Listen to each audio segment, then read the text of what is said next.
al empresario, dirigente político y gran conocedor de la economía también por su experiencia.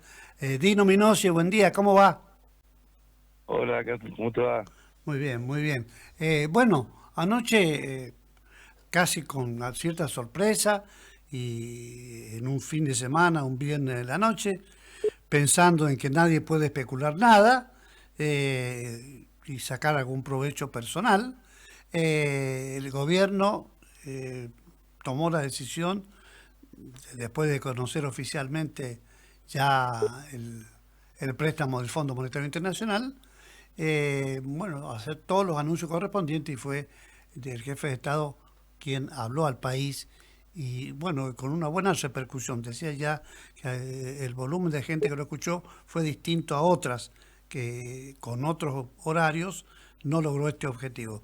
La gente no solamente está preocupada, sino también quiere ver de qué manera sigue esta historia y nosotros le pedimos que nos ayude nada más y nada menos que a Dino Minosi. Bueno, muchas gracias. No es para tanto, pero vamos a tratar de colaborar a entender la situación. Mira, primero, los anuncios de viernes son históricamente así porque es la forma como decís vos, de que tengan toda la misma línea de largada el lunes con las reglas claras, ¿no? Claro. Eh, Después se terminó con la incertidumbre que venía habiendo en el mercado, en el mercado de la bolsa, en el valor del dólar, porque bueno, había que llegar al final del acuerdo con el Fondo Monetario, que gracias a la ley Guzmán había que pasarla por el Congreso, cosa que no hace ningún otro país, ni se hacía en la Argentina, y eso demoró un poco el final de este acuerdo. Pero además un acuerdo muy valorable porque el desembolso inicial es muy importante y no es solamente eso, sino que también está el desembolso de las otras organizaciones multilaterales como el Banco Mundial, el BID, la CAF, que es la Corporación Andina de Fomento, que muchos no se conoce, pero que existe y fomenta mucho de las inversiones en las economías regionales y en muchas cosas en la Argentina. Y eso trae previsibilidad y libertad. Levantar un cepo es liberar al ciudadano de poder disponer de las mercaderías con toda la libertad que tiene que tener y hacer lo que se le dé la gana. Y el dólar no es más que una mercadería más, muy volátil, muy eh, producto de referencia de la economía, pero es una mercadería que ahora se puede negociar libremente y que además es muy probable que la evolución de la economía también nos ponga en estado más de competencia con países como Chile y Brasil, de lo que siempre se está hablando de la diferencia de precios. Yo creo que ahí vamos a empezar un camino de, de más equidad, digamos, en eso. Así que bueno, yo estoy en lo personal muy contento, muy conforme. Yo creo que la gran mayoría de la ciudadanía que es hombre de trabajo, de producción, de industria, de comercio, de servicio, está más aliviado, siente certeza y ahora hay que trabajar para empezar a tener un país más productivo y más competitivo, que no va a ser fácil, pero bueno, estas son las reglas que hay que tener. Dino, bueno, quiere decir que el lunes que viene nos vamos, los que tenemos de sobra de guita, nos vamos al banco y compramos dólares perfectamente, ¿no? Tal cual, tal cual. Y Sí, vender perfectamente y hacer las operaciones perfectamente con total libertad y dentro de la ley. claro. Y nada más que dos valores. No En tenemos, o sea, que, flotación no son dos valores, un máximo y un mínimo, porque lo que hay que tratar de evitar que si hay un máximo no se transforme, no se traslade a precio y tengamos otra vez este pico inflacionario circunstancial, porque el camino que hemos tomado es irreversible y nunca se ha hecho en Argentina, por lo que yo estoy convencido que es circunstancial este pico inflacionario, porque tener un modelo económico con déficit fiscal cero, superávit fiscal y paridad cambiaria, no lo hemos tenido ni en los mejores momentos de Caballo ni en ningún momento de proyectos de esta naturaleza. Es la primera vez en la historia que un plan económico cumple con estas tres premisas. Y eso es fundamental porque cuando había convertibilidad económica no había convertibilidad fiscal, que era no gastar más de lo que ingresaba, y se financiaba vía crédito. Y si no, se financiaba vía aumento de impuestos, y si no, se financiaba vía emisión. Ahora la emisión es cero, los impuestos tienen que tender a la baja, y el crédito lo usaremos para crecer, no para gasto público, porque el gasto hay que reducirlo. Se acaba el dólar MEP, el turista, con liqui, todas esas cosas. Sí, lo único que queda todavía que liberar es el dólar persona jurídica, que es la liquidación de ganancias de las empresas, que va a empezar a partir de los ejercicios del 2025 en adelante. Toda persona física puede operar libremente con el dólar billete al cambio del momento que diga el mercado. Ajá. Bueno, tenemos la primera reacción que estamos leyendo, que es la de Cristina Kirchner a los anuncios del gobierno. Che, Milei, te mandaste una devaluación del 30%. ¿Es así?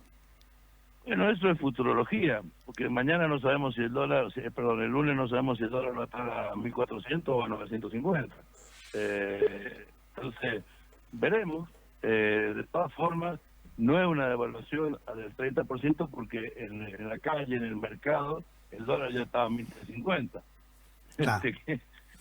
No estamos, y la gente opera por el valor del billete en la calle, no por lo que dice el cepo, ¿no? Esto lo sabemos todos.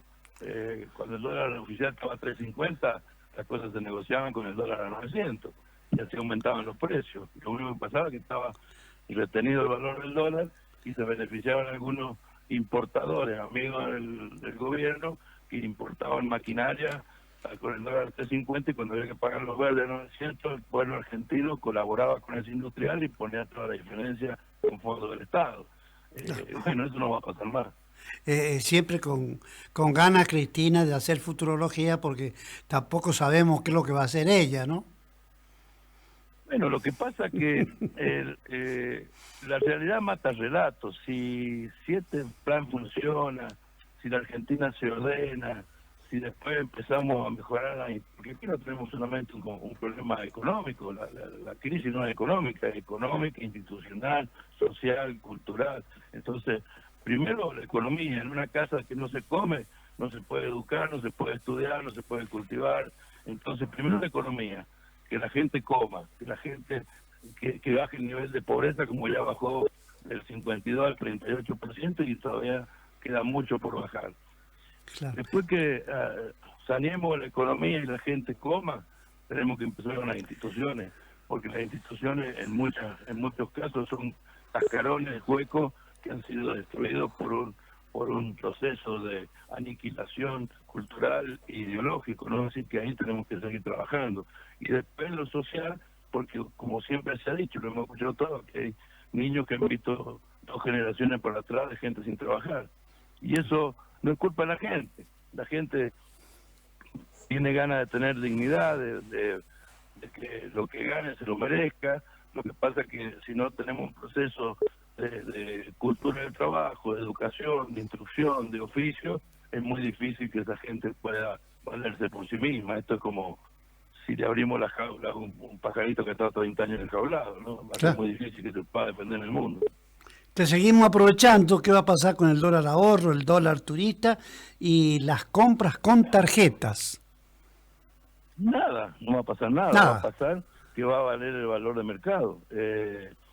Así que la gente tiene que estar tranquila. No, hemos llegado a un estadio de libertad del ser humano, que bueno, a veces da un poco de miedo cuando uno es libre y no tiene un estado paternalista o no tiene algún estado protector o algún, como digo yo, a veces cuando uno no tiene alguien que te guíe, te proteja, un tutor, y bueno, hay que empezar a ser libre y a tener responsabilidad. La libertad trae esto, trae responsabilidad y cautela, ¿no? Porque hay que entender que hay que defender lo de uno y ver cómo vamos a desarrollarlo. Claro.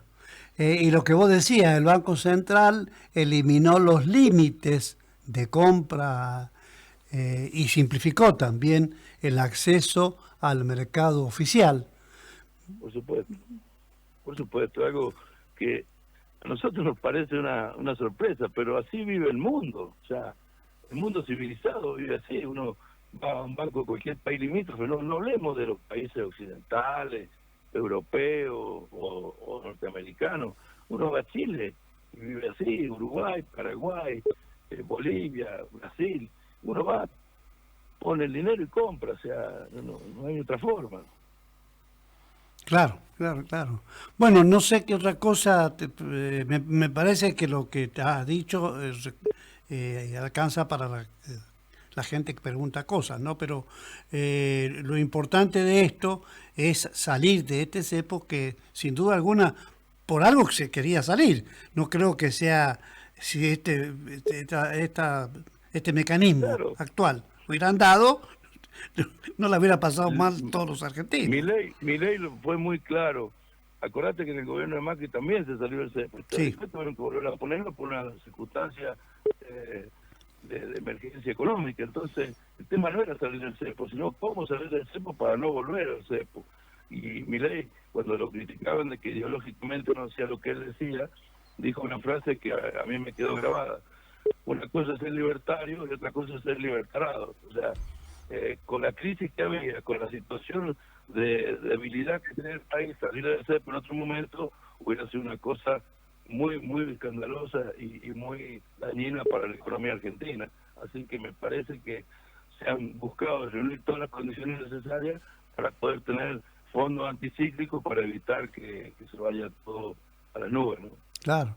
Y dice, bueno, Cristina, ¿me querés decir de qué te sirvió la motosierra, hermano? Dice, escribió y apuntó contra el presidente. Está claro que tu plan falló. Creo que me parece que se apresura mucho la expresidenta de la Nación.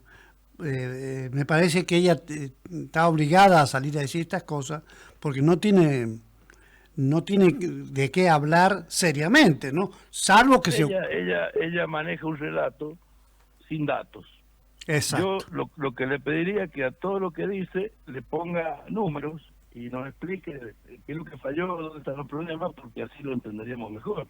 El relato solo, la gente lo puede creer por una cuestión de fe, pero la verdad, los relatos funcionan de ser verídicos y están respaldados por acciones concretas y números concretos. O sea, eso es lo que pasa. O sea, yo puedo decir lo que yo quiera, ahora si después no lo sostengo en el papel porque no me dan los números, es un relato que no es verdadero. Entonces, bueno, hay que dejar caminar el tiempo, las cosas, las cargas se acomodan en el camino. Yo creo que este es el camino. El apoyo ha sido importante tanto en la nación como en forma internacional. Eso tiene que decir algo también. Hay mucha gente que no quiere contestar relatos porque la verdad no tenemos tiempo con la crisis que hay en este país, con todo lo que hay que solucionar, y estas cosas solapan y opacan otras cosas que hay que hacer. Mira, ayer estuvimos charlando de la red ferroviaria de Hacha a la Vaca Muerta y de Mendoza a Buenos Aires. Y eso le va a servir a la provincia para sacar la producción, el oro, el cobre, las cales, a un 30% de lo que vale un flete a Buenos Aires. De esas cosas hay que trabajar, en las cosas que agobian a la economía, a las pymes. Y son 4 ejes fundamentales que son la carga impositiva, la carga laboral, el costo de la energía y el costo logístico. Son los ejes más graves que tiene la economía y las pymes para poderse movilizar y ser competitivas. Entonces hay que trabajar en estas cosas. Lo demás es política, que la hagan los políticos y que nos dejen trabajar en resolver los problemas de la gente. Bueno, también Cristina ironizó a Luis Caputo, ¿no?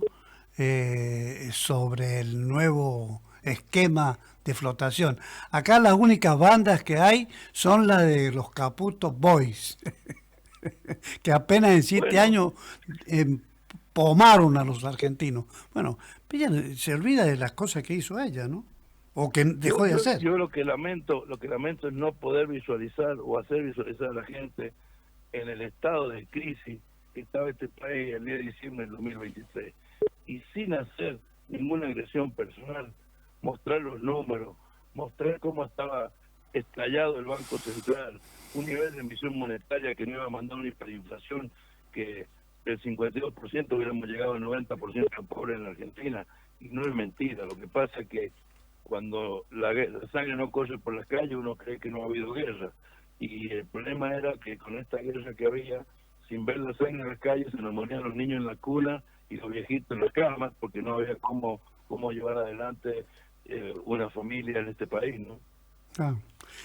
Bueno, me pareció importante leerte. Bueno, la otra banda es la del Fondo Monetario, que le ponen los dólares a los gobiernos gorilas, como el tuyo y el de Macri, y se terminan pagando con la miseria y el hambre del pueblo argentino, no sin antes subrayar que su esposo había cancelado al Fondo Monetario. Acá que yo sepa, históricamente se le debe muchos billones de dólares al fondo.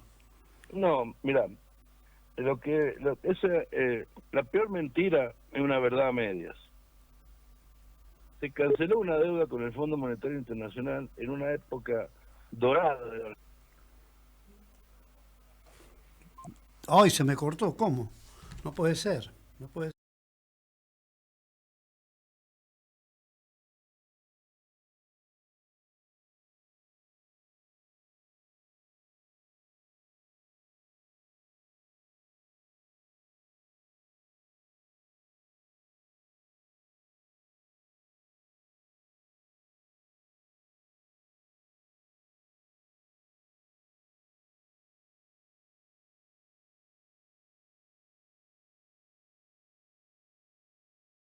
¿Cómo que decías? La peor verdad es una mentira a A medias. media, a ver, O la peor mentira es una verdad a media, perdón. La peor mentira es una verdad a media. a ver. Y eso que dijo Cristina de pagar el fondo es una verdad a medias, porque se le pagó el fondo para no ser más monitoreado ni auditado la economía argentina para poder devolver el resto de la deuda, ¿no? Claro, era un negocio, era un sacarse negocio. era sacarse un problema de encima, que no te auditaran. Y bueno, que no querés que te auditen, por algo será. Por eso, bueno. Auditarse es controlar. Por supuesto, pero además está bien, o sea, cada uno ha hecho el gobierno como le ha parecido y los resultados están a la vista. Que dejen gobernar a este gobierno, que recién lleva ni siquiera un año y medio para que podamos decir si es bueno o malo. No podemos bombardear todas las acciones de un gobierno que por lo menos ya mostró haber tenido la inteligencia de bajar la inflación, de tener déficit cero, superávit fiscal. Está bien con el sacrificio de mucha gente, pero también reduciendo mucho el gasto público, que no se reduce más porque muchas provincias no acompañan y los municipios no acompañan y es muy difícil, pero terminaremos haciéndolo. Claro. Bueno, el gobierno inicia una nueva etapa, esto lo cierto es una nueva etapa económica, habrá que ver cómo sigue y desde luego en la semana te estaremos consultando, bueno, porque ya en vigencia todas las cosas que son necesarias, empezaremos a transitar otro camino, eso es lo que yo quiero y aspiro y mucha gente también. Hubo una gran presencia en la tarea que hacen los que miden las transmisiones y demás, 30% lo escucharon a Milei, en una hora totalmente fuera de noticiero y demás, me parece que eso también es una buena señal, ¿no? Por supuesto, eso indica el grado de incertidumbre que ven la gente, el grado de atención que se han puesto para conocer las medidas que no se pueden dar a conocer hasta que no se cerraron los acuerdos. Claro que sí. Bueno, gracias Dino. No, agradecido soy yo porque me dan la oportunidad de poder decir lo que está pasando y establecer pautas para que podamos tener gobernabilidad en un país que lo necesita y mucho. Y mucho, sí. Te mandamos un abrazo, gracias. Un abrazo a ustedes. Bien, ahí estaba Dino Minosi, el expresidente de la Federación Económica, dirigente de la Libertad Avanza. Nunca dijo, yo quiero ser candidato a determinada cuestión. Estuvo atento simplemente a la requisitoria que uno le hace o le pide, y creo que esto es conceptualmente lo más importante. Y como digo, ¿no? Veremos qué pasa a partir del lunes con la vigencia de estas medidas, de estas metas, desprovisto, por supuesto, de la intencionalidad política que tiene, en este caso, Cristina, para poner en las redes sociales lo que considera un error y, bueno, muy desproporcionado la crítica hacia lo que ha podido hacer un kirchnerismo que claramente ha mostrado un perfil menos favorable en términos de lo que significa administrar la cosa pública.